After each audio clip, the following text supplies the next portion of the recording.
Hello everyone, I'm Advocate Avi Sahai and welcome back to our channel Practitia Legal. This is part 3 of our series that is Law of Torts. So पहले part में हमने cover किया कि tort का nature क्या होता है, उसकी डेफिनेशन क्या होती है। फिर हमने कवर किया सेकंड पार्ट में कि अगर हमें किसी को लायबल करना है अंडर लॉ ऑफ टॉर्ट्स तो हमें ये प्रूव करना पड़ेगा कि उसके एक्ट में ये 4 एसेंशियल एलिमेंट्स प्रेजेंट थे, इसकी वजह से उसका एक्ट एक टॉर्ट बन गया और वो पर्सन लायबल हो जाता है टॉर्ट के अंदर। अब हम देखेंगे अगर कोई पर्सन लायबल हो गया है तो हम उसको बचा कैसे सकते हैं या वो कैसे बच सकता है अपनी लायबिलिटी से। सो पार्ट 3 कवर करता है जनरल डिफेंसेस जो कि लॉ ऑफ टॉर्ट्स में दिए गए हैं। जनरल डिफेंसेस कुछ नहीं होते, बेसिकली ये एक्सक्यूजेस होते हैं जो कि एक पर्सन जिसके ऊपर लायबिलिटी बनाई जा रही है वो पर्सन उस लायबिलिटी से अवॉइड कर सकता है या लायबिलिटी से बच सकता है। और वो कैसे बचेगा, अभी हम जब ये वीडियो कवर करेंगे तो वीडियो में हम देखेंगे कि वो कैसे कैसे कौन कौन से डिफेंसेस यूज कर सकता है, कौन कौन से डिफेंसेस किस किस केस में यूज कर सकता है और वो कैसे अपनी लायबिलिटी को अवॉइड कर सकता है, कैसे वो कॉम्पेंसेशन देने से बच सकता है। तो आइए देखते हैं।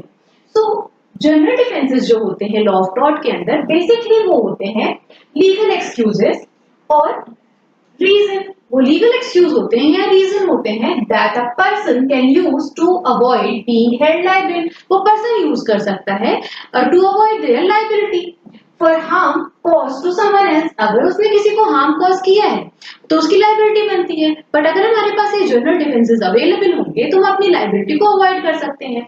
ये क्या करते हैं, ये एज अ शील्ड काम करते हैं। ये शील्ड कैसे काम करते हैं, ये प्रोटेक्ट करते हैं डिफेंडेंट को फ्रॉम पेइंग कॉम्पेंसेशन।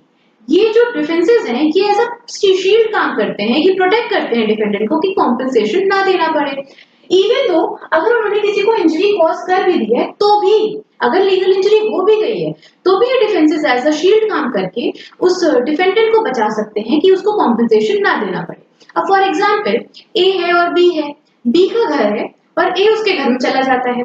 अगर ए उसके घर में जा रहा है तो ट्रेसपास है, पर यहाँ पे ए ने बी से परमिशन ले ली। अगर बी ने परमिशन दे दी तो मतलब बी का कंसेंट था, तो बी यहाँ पे ये नहीं बोल सकता कि मुझे कॉम्पेंसेशन लेना है क्योंकि ए मेरे घर पे आया ट्रेसपास हुआ। क्यों? क्योंकि कंसेंट थी यहाँ पे।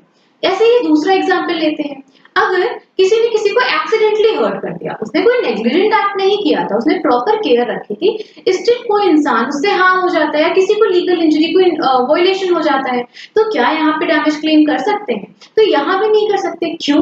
क्योंकि वहां पे एक्सीडेंटली, बिना उसके नेग्लिजेंट एक्ट के एक्सीडेंटली किसी को हार्म कॉज हो गया, तो हम यहाँ पे भी इसको जनरल डिफेंस को यूज करके लायबिलिटी को अवॉइड कर सकते हैं। अब हम देखेंगे हमारे पास कितने टोटल जनरल डिफेंसेस अवेलेबल है अंडर लॉ ऑफ टॉर्ट्स। सो आइए देखते हैं। सो हमारे पास टोटल 8 जनरल डिफेंसेस है। 8 जनरल डिफेंसेस कौन कौन से हैं आइए देखें।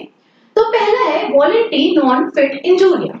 अब ये होता क्या है, इसकी लिटरल मीनिंग मैं आगे बताऊंगी जब मैं इसको समझाऊंगी, पर अगर अभी के लिए हमें समझना है तो इसका मतलब होता है कंसेंट।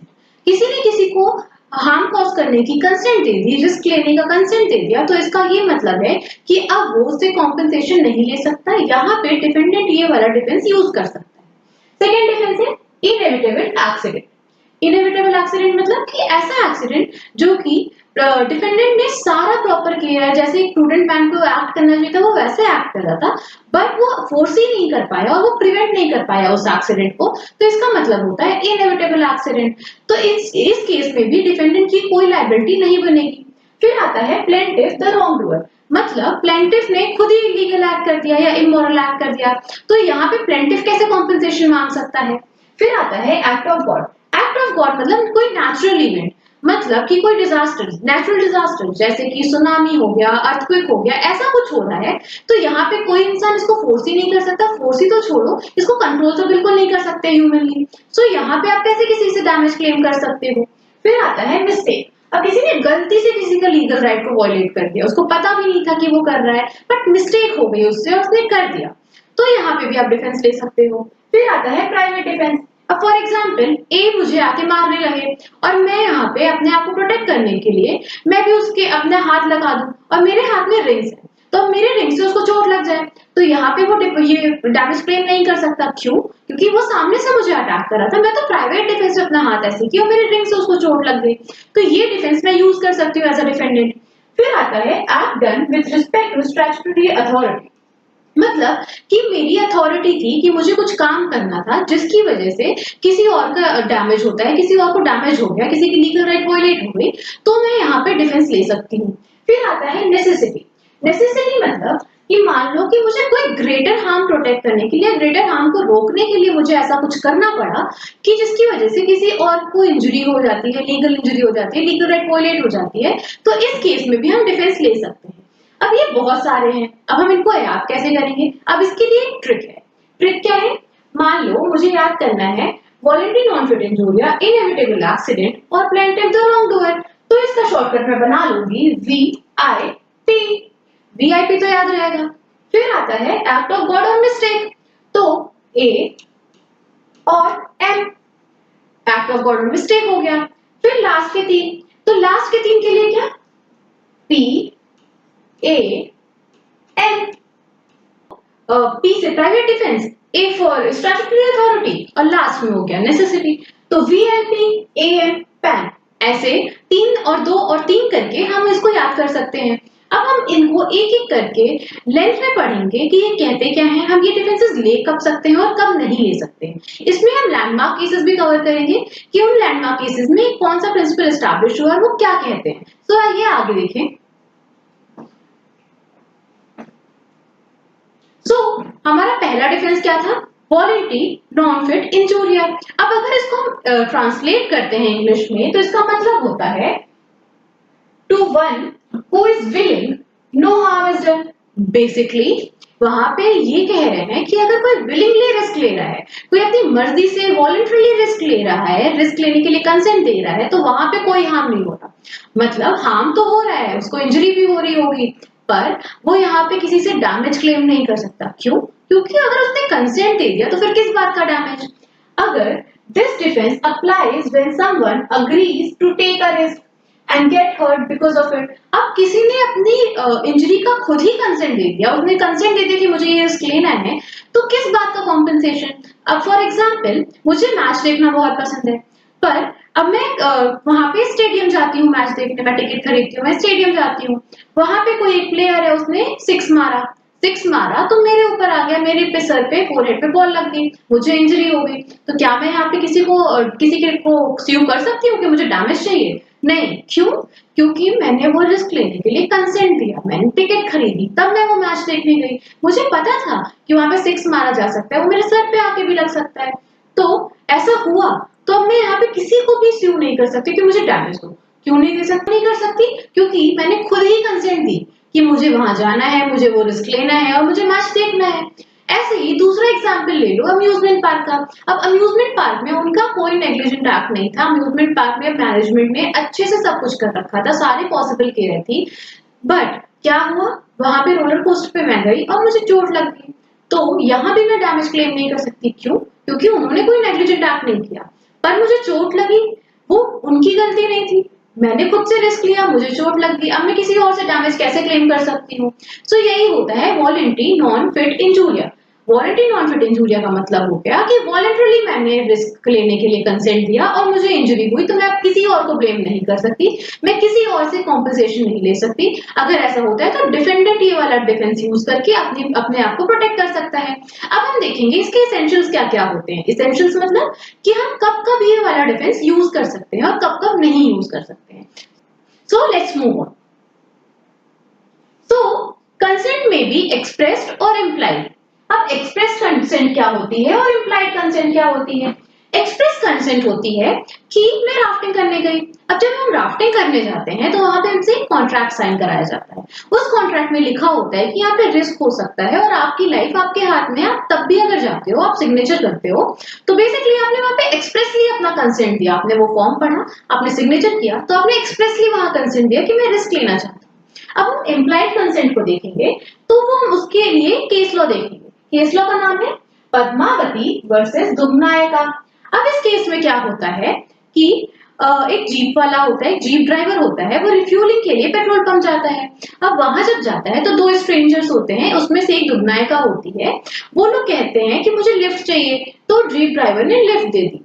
सो क्या होता है, जब वो आते हैं, जब वो चलते हैं वहां से, तो थोड़ी दूर पे वहां का उस जीप का फ्रंट टायर निकल जाता है। अब जब वो निकलता है तो जीप ओवरटर्न हो जाती है। इस पूरे एक्सीडेंट में दुर्नायका की डेथ हो जाती है। तो जब कोर्ट के पास ये केस जाता है तो यहाँ पे इशू होता है कि क्या वो जो जीप ड्राइवर है वो यहाँ पे लायबल है, कॉम्पेंसेशन देगा उसकी डेथ के लिए, या वो डेथ के लिए लायबल है। तो ये कोर्ट हेल्ड करता है कि यहाँ पे रिस्क लेने के लिए वो स्ट्रेंजर और दुर्नायका खुद से कंसेंट दिए थे। उन्होंने जीप ड्राइवर की लिफ्ट को एक्सेप्ट किया, वो वहां पे बैठे, तो मतलब वहां पे कंसेंट थी। अब अगर किसी ने किसी को खुद से कंसेंट दी है और यहाँ पे ड्राइवर भी नेग्लिजेंट नहीं था, वो नॉर्मली चला रहा था, अनफॉर्चुनेटली वहां का टायर निकलता है और वो ओवरटर्न हो जाती है। यहाँ पे किसी की भी गलती नहीं है और यहाँ पे कंसेंट भी है, तो यहाँ पे ये वाला डिफेंस यूज हो जाएगा और माना जाएगा कि यहाँ पे इम्प्लाइड कंसेंट थी।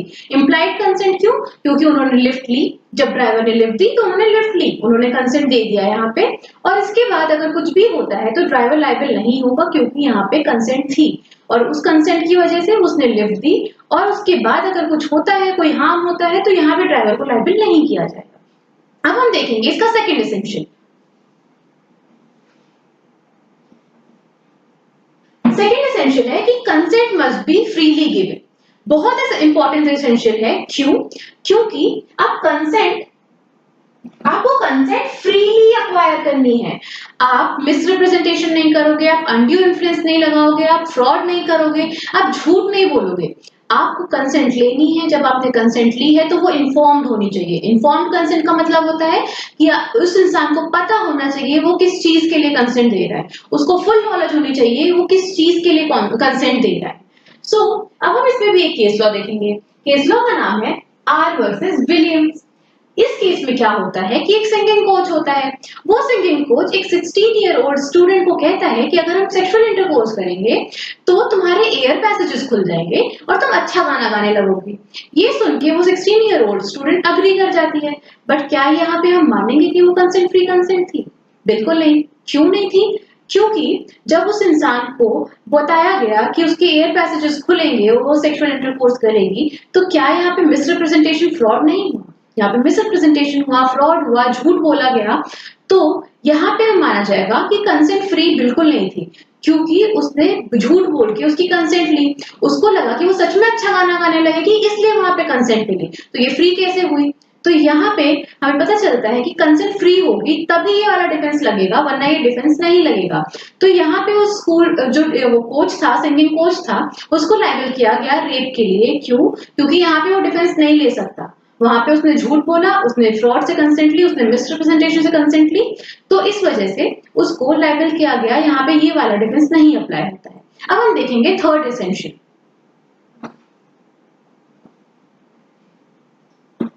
थर्ड एसेंशियल क्या है? No liability for the consented act. No liability for the consented act. अगर कंसेंटेड एक्ट है तो उसके लिए कोई लायबिलिटी नहीं बनती। अब फॉर एग्जाम्पल ए और बी है, उनको रेसलिंग करनी है, वो रेसलिंग करते हैं। अब किसी को इसमें चोट लग जाती है, ए को, बी को, किसी को भी इसमें चोट लग जाती है, तो क्या यहाँ पे कोई एक दूसरे को वो कर सकता है, किसी और से कॉम्पेंसेशन ले सकता है? बिल्कुल नहीं, क्योंकि कंसेंटेड एक्ट में उनको इंजरी हुई है। अगर कंसेंटेड एक्ट है तो उसमें कोई लायबिलिटी किसी की भी नहीं बनती है। अब हमने इसके 3 एसेंशियल्स पढ़ लिए, वो होता क्या है हमने वो भी देख लिया, पर इसके 2 एक्सेप्शंस भी हैं। कब कब हम ये डिफेंस बिल्कुल यूज नहीं कर सकते, तो वो भी देखते हैं। तो पहला एक्सेप्शन है हमारा scienti non fit injuria. Scienti non fit injuria का मतलब क्या होता है? Knowledge does not give rise to an injury. इसका सिंपल मतलब होता है जस्ट बिकॉज मुझे नॉलेज थी रिस्क की, इसका ये मतलब नहीं है मैंने कंसेंट दे दिया रिस्क का। क्या बोलते हैं? साइंटी नॉन फिट इंजूरिया। नॉलेज से मतलब नहीं है, नॉलेज होने का मतलब ये नहीं है कि मैंने कंसेंट दे दी रिस्क की। अब इसको भी एक लैंडमार्क केस से समझते हैं, Smith versus Charles Baker and Sons. इस केस में क्या होता है, जो स्मिथ है वो एक क्रेन के नीचे काम कर रहा होता है और वो क्रेन रॉक उठा रही होती है। उसी टाइम वो रॉक उस क्रेन से नीचे गिर के स्मिथ को इंजर कर देता है। तो स्मिथ जो है वो अपनी कंपनी से कॉम्पेंसेशन मांगता है कि मुझे इंजरी हुई है। तो कंपनी वाला डिफेंस ले रही होती है वॉलंटरी नॉन फिट इंजूरिया का, कि उसने कंसेंट दी थी, उसको पता था यहाँ पे डेंजरस काम होता है, तो वो कैसे यहाँ पे कॉम्पेंसेशन क्लेम कर सकता है। तो कोर्ट ने हेल्ड किया कि नॉलेज से कुछ नहीं होता, नॉलेज थी उसको कि हाँ यहाँ पे डेंजरस काम होता है, बट क्या कंपनी ने प्रॉपर केयर रखा? क्या कंपनी ने उस प्रॉब्लम को फिक्स करने का ट्राई किया? या क्या कंपनी ने स्मिथ को वार्न भी किया? ऐसा कुछ भी नहीं होता है इस केस में। तो यहाँ पे उस कंपनी को लायबल किया जाता है और कहा जाता है कि आपको कॉम्पेंसेशन देना है। आपको कॉम्पेंसेशन क्यों देना है? क्योंकि उसको नॉलेज थी वहां पे कि यहाँ पे डेंजरस काम होता है। बट क्या नॉलेज का मतलब हुआ कि उसने कंसेंट दे दी? तो नॉलेज का मतलब बिल्कुल नहीं होता कि वो कंसेंट दे रहा है रिस्क के लिए। इसलिए यहाँ पे कंपनी को लायबल किया गया। अब सेकेंड एक्सेप्शन होता है रेस्क्यू केसेस। रेस्क्यू केसेस कैसे? अभी हम वो भी एक लैंडमार्क केस से पढ़ेंगे।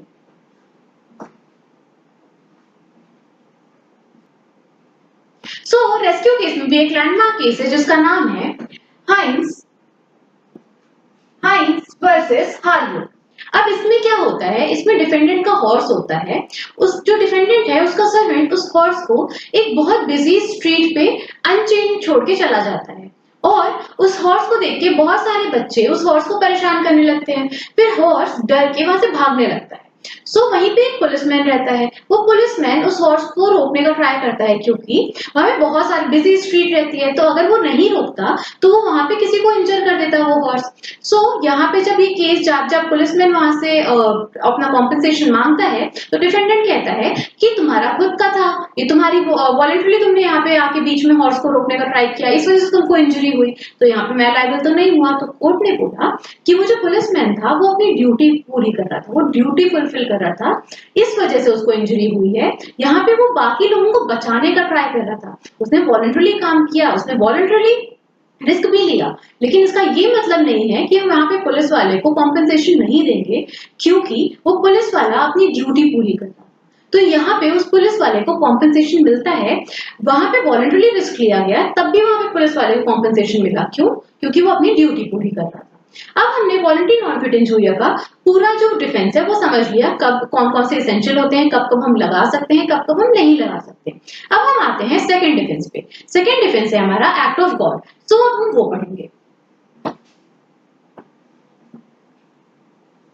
तो एक्ट ऑफ गॉड क्या होता है?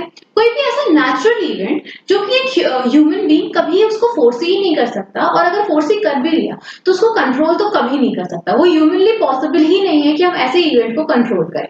सो act of God means natural event that is so unexpected, वो इतना अनएक्सपेक्टेड है और इतना पावरफुल है that no human can stop और कंट्रोल इट। उसको कोई ह्यूमन स्टॉप भी नहीं कर सकता, कंट्रोल भी नहीं कर सकता, वो इतना पावरफुल है और इतना अनएक्सपेक्टेड है। If someone suffers damage because of an act of God, they usually cannot sue for it. अगर किसी को डैमेज हो जाता है उस एक्ट ऑफ गॉड की वजह से तो वो किसी को स्यू नहीं कर सकते। क्यों नहीं कर सकते? क्योंकि as no one is at fault, अब किसी की गलती ही नहीं है तो आप स्यू कैसे करोगे? इसमें एग्जांपल हो सकता है कि अगर सुनामी आ जाती है तो आप सुनामी के लिए किसको ही यहाँ पे डैमेज के लिए वो करोगे लायबल, क्योंकि वो तो एक्ट ऑफ गॉड था ना, वो किसी ह्यूमन के कंट्रोल में था ही नहीं। फिर इसमें एक और एग्जांपल ले सकते हैं, जैसे कि मान लो लाइटनिंग हो रही है। अब लाइटनिंग की वजह से एक पेड़ है और उस पेड़ में आग लग जाती है, और उस पेड़ में आग लगने की वजह से आसपास का जो लोकेलिटी है वहां पे घर थे, बहुत सारी चीजें थी, वो डिस्ट्रक्ट हो जाती है, उसमें डैमेज हो जाता है। तो भाई उस लाइटनिंग के लिए आप किसको ही डैमेज के लिए क्लेम कर सकते हो, किससे ही डैमेज क्लेम कर सकते हो? क्यों? यहाँ पे किसी की तो गलती ही नहीं थी, तो क्लेम किससे करोगे? सो एक्ट ऑफ गॉड भी एक डिफेंस होता है लॉ ऑफ टॉर्ट के अंदर। अब हम इसको भी समझेंगे केस लॉ से। तो केस लॉ का नाम है निकोल्स वर्सेस मार्सलिन। निकोल्स वर्सेस मार्सलिन में क्या होता है कि डिफेंडेंट होता है, उसने अपने घर पे आर्टिफिशियल लेक बना ली है और एक दिन अचानक से बहुत हैवी रेन स्टॉर्म और बहुत हैवी रेनफॉल होती है, और उस रेनफॉल की वजह से, रेनस्टॉर्म की वजह से वो जो लेक है वो ओवरफ्लो करने लगता है, और वो जब ओवरफ्लो करता है वो प्लेंटिफ के जाके प्रॉपर्टी में घुस जाता है और प्लेंटिफ की प्रॉपर्टी को खराब कर देता है। तो ये केस जब जाता है तो यहाँ पे इशू आता है कि क्या डिफेंडेंट को यहाँ पे कॉम्पेंसेशन देना पड़ेगा प्लेंटिफ की प्रॉपर्टी को खराब करने के लिए। तो इसमें कोर्ट हेल्ड करता है कि ये जो रेनस्टॉर्म था ये बहुत अनयूजुअल था, बहुत अनएक्सपेक्टेड था। यहाँ पे आना मतलब इतना रेनफॉल होना कि यहाँ पे आर्टिफिशियल लेक ही ओवरफ्लो कर जाए और दूसरे की प्रॉपर्टी में चला जाए, ये कोई फोर्स ही नहीं कर सकता। फोर्स ही कर भी लेता तो ये कोई प्रिवेंट नहीं कर सकता क्योंकि ये एक्ट ऑफ गॉड है। तो यहाँ पे ये वाला डिफेंस यूज हो जाता है डिफेंडेंट के लिए, और डिफेंडेंट के ऊपर कोई लायबिलिटी नहीं बनती क्योंकि ये एक्ट ऑफ गॉड की वजह से यहाँ पे डैमेज हुआ है, उस डिफेंडेंट की कोई भी गलती नहीं है। सो यहाँ पे डिफेंडेंट को शील्ड जैसे ये डिफेंस जो है ये शील्ड जैसे प्रोटेक्ट कर लेता है और डिफेंडेंट को कॉम्पेंसेशन नहीं देना पड़ता है। अब हम देखेंगे हमारा third defence, that is inevitable accident. अब इनएविटेबल एक्सीडेंट क्या होता है? इनएविटेबल एक्सीडेंट जो होता है वो ऐसी सिचुएशन होती है कि even after taking all possible care, मतलब एक प्रूडेंट मैन जितना पॉसिबल केयर लगा सकता था, रख सकता था, उसके बाद भी वो हार्म को अवॉइड नहीं कर पाया। उसने कोई नेग्लिजेंट एक्ट नहीं किया। It is something beyond human control that happens without negligence, मतलब यहाँ पे उसका कोई नेग्लिजेंस नहीं था बट फिर भी वो हार्म कंट्रोल नहीं कर पाया। क्यों नहीं कर पाया? क्योंकि वो मतलब सारा पॉसिबल केयर करने के बाद भी उससे इंजरी हो गई, कोई नेग्लिजेंस नहीं था तब भी उससे इंजरी हो गई, तो मतलब उसको कहते हैं inevitable accident. If a person can show that they did everything reasonably possible, अगर पर्सन को ये वाला डिफेंस लेना है तो पहली रिक्वायरमेंट इसकी ये है कि उसको ये दिखाना पड़ेगा कि प्रूडेंट मैन से जितना केयर हम एक्सपेक्ट करते हैं उसने अपना केयर रखा, वो रीजनेबली पॉसिबल जितनी चीजें कर सकता था उसने वो भी किया, पर इंजरी हो गई, वो प्रोटेक्ट नहीं कर पाया। But the harm still occurred, they can use this damage defence. अगर वो डिफेंस यूज करना है तो उनको यही प्रूव करना है कि उन्होंने सारा रीजनेबल केयर किया था जितना एक कर सकता था इंसान, पर ये डैमेज प्रोटेक्ट नहीं कर पाया। अब इसमें एग्जांपल है, इसमें भी एक लैंडमार्क केस है, स्टैनले वर्सेस पॉवेल का केस। अब दो इंसान होते हैं, वो लोग हंटिंग करने जाते हैं और जब वो लोग बर्ड को शूट कर रहे होते हैं तो जब बुलेट निकलती है वो बुलेट एक ट्री पे लड़ती है और वो बाउंस बैक कर जाती है। बाउंस बैक करने की वजह से वो थर्ड पर्सन को इंजर कर देती है। अब एक इंसान है, वो हंटिंग पे गया है, वो बुलेट से बर्ड को मार रहा है, क्या वो फोर्सी भी कर सकता है कि ये बुलेट निकलेगी, एक ट्री पे जाएगी और ट्री से बाउंस बैक करके किसी थर्ड पर्सन को इंजर कर देगी? नहीं कर सकता। बट ऐसा हुआ इस केस में, तो क्या यहाँ पे उसकी कोई लायबिलिटी बनती है? तो यहाँ पे उनकी कोई लायबिलिटी नहीं बनती। क्यों? क्योंकि यहाँ पे उन्होंने फोर्स भी नहीं किया था कि ऐसा हो सकता है, वो पूरे केयर के साथ अपनी हंटिंग कर रहे थे, बट ऐसी सिचुएशन आ गई कि वो बुलेट निकली और वो बाउंस बैक कर गई, इसको प्रिवेंट भी नहीं कर सकते थे, यहाँ पे कोई नेग्लिजेंस नहीं था, तो यहाँ पे उनसे कॉम्पेंसेशन नहीं लिया गया क्योंकि यहाँ पे ये वाला डिफेंस यूज हो गया कि यहाँ पे इनएविटेबल एक्सीडेंट था। अब हमारा 3 डिफेंस कंप्लीट हो गया, पर अब हम देखेंगे कि एक्ट ऑफ गॉड और इनएविटेबल एक्सीडेंट में डिफरेंस क्या होता है। अब इनएविटेबल एक्सीडेंट हमने क्या पढ़ा कि कोई ऐसी चीज हो गई जो कि एक इंसान फोर्स ही नहीं कर पाया और ना ही उसको प्रिवेंट कर पाया, बिकॉज वो फोर्स ही नहीं कर पाया और उसके साइड से कोई नेग्लिजेंस नहीं।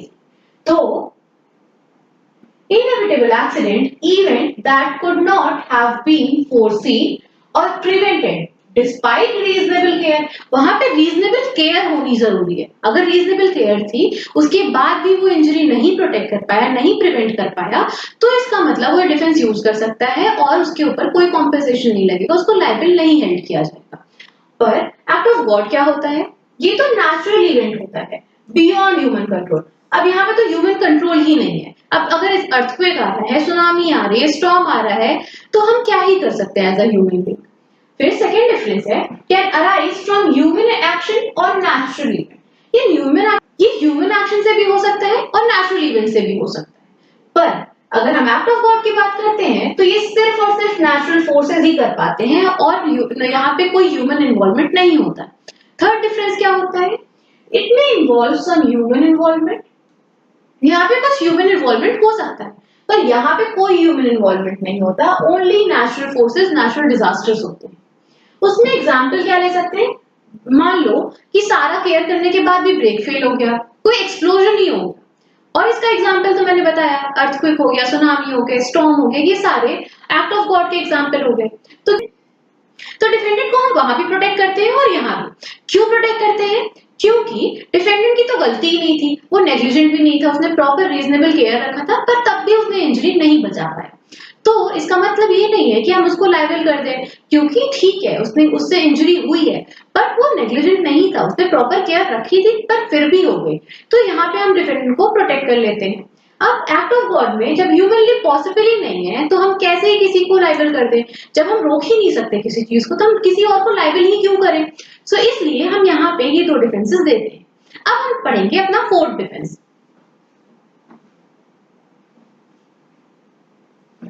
तो फोर्थ डिफेंस है हमारा प्लेंटिफ द रॉन्ग डूअर। तो हमें नाम से ही समझ आता है कि यहाँ पे प्लेंटिफ ही गलत है, मतलब प्लेंटिफ ने ही कोई इलीगल एक्ट किया है और उस इलीगल एक्ट की वजह से उसको कोई इंजरी हो गई।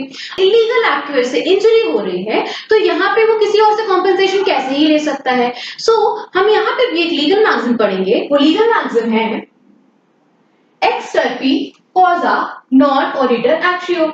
एक्सटर्पी कॉजा नॉन ऑडिटर एक्शियो, इसका मतलब क्या होता है? For an immoral cause no action arises. अगर इमोरल कॉज है तो कैसे ही कोई एक्शन अराइज हो जाएगा? इमोरल कॉज है, हम अगर खुद ही अपने एंड पे गलत हैं तो हम किसी और से कॉम्पेंसेशन कैसे ले सकते हैं? A plaintiff will be unable to pursue legal remedy if arises in connection with his own legal act. अगर हमारे खुद के इलीगल एक्ट की वजह से कोई इंजरी हो रही है तो मैं कैसे ही कोई रेमेडी सीख कर सकती हूँ? मैं वहां पे रेमेडी सीख नहीं कर सकती। अब इस पार्ट में हमने बात किया कि हम कब कहाँ पे रेमेडी सीख नहीं कर सकते हैं अगर हमारे इलीगल एक्ट की वजह से हमें इंजरी हो रही है। पर अभी हम इस पार्ट में देखेंगे कि अगर प्लेंटिफ ने कोई इलीगल एक्ट किया और उसकी वजह से उसको इंजरी हो रही है तो यहाँ पे कोई रेमेडी नहीं मिलेगी। पर यहाँ पे कैच है, अगर प्लेंटिफ ने इलीगल एक्ट किया और उसको जो इंजरी हो रही है उन दोनों में कनेक्शन नहीं है तो हम यहाँ पे प्लेंटिफ को कॉम्पेंसेशन देंगे। अभी हम एग्जाम्पल लेंगे तो आपको बेटर समझ आएगा कि मैं क्या बोल रही हूँ। अब एग्जाम्पल है कि मान लो एक ट्रेसपासर है। ट्रेसपासर, a person trespasses into a garden and is injured because the owner carelessly left an open pit. The trespasser can still claim damage for negligence. अब यहाँ पे क्या होता है कि एक ट्रेसपासर है जो कि दूसरे के घर में घुसता है, तो वहां पे घुसते टाइम उसको पता नहीं था कि यहाँ पे ओपन पिट है। वो एक नेग्लिजेंट एक्ट था जो कि ओनर के बिहाफ पे हुआ था, ओनर ने किया था, तो वो ओपन पिट में चला जा मतलब ओपन पिट से वो इंजर हो जाता है। तो क्या यहाँ पे कोई कनेक्शन है? उसने ट्रेसपास किया पर जो इंजरी हो रही है उन दोनों में कनेक्शन है? नहीं, उसको इंजरी हो रही है ओनर के नेग्लिजेंस की वजह से, उसको इंजरी ट्रेसपास की वजह से नहीं हुई। अगर उसको इंजरी ट्रेसपास की वजह से होती तो हम यहाँ पे उसको डैमेज नहीं देते, पर यहाँ पे उसको ओनर के नेग्लिजेंट एक्ट की वजह से इंजरी हो रही है तो हमें यहाँ पे उसको कॉम्पेंसेशन देना पड़ेगा। पर यहीं पे अगर हम दूसरा एग्जांपल देखें, अगर वो जो ट्रेसपासर है वो ट्राई कर रहा है, वो इंजर होता है जब वो ट्राई करता है कुछ चुराने का। अब अगर उस चोरी के टाइम पे वो उस पिट में गिर जाता है, ऐसा कुछ हो जाता है, तो यहाँ पे डैमेज नहीं मिलेगा। क्यों? क्योंकि यहाँ पे जो उसका इलीगल एक्ट है और जो इंजरी हो रही है उसमें कनेक्शन है, वो सेम ट्रांजैक्शन में हो रहा है। अब हम इसको भी एक केस लॉ से समझेंगे। इसके लैंडमार्क केस का नाम है बर्ड वर्सेस होलब्रुक का केस।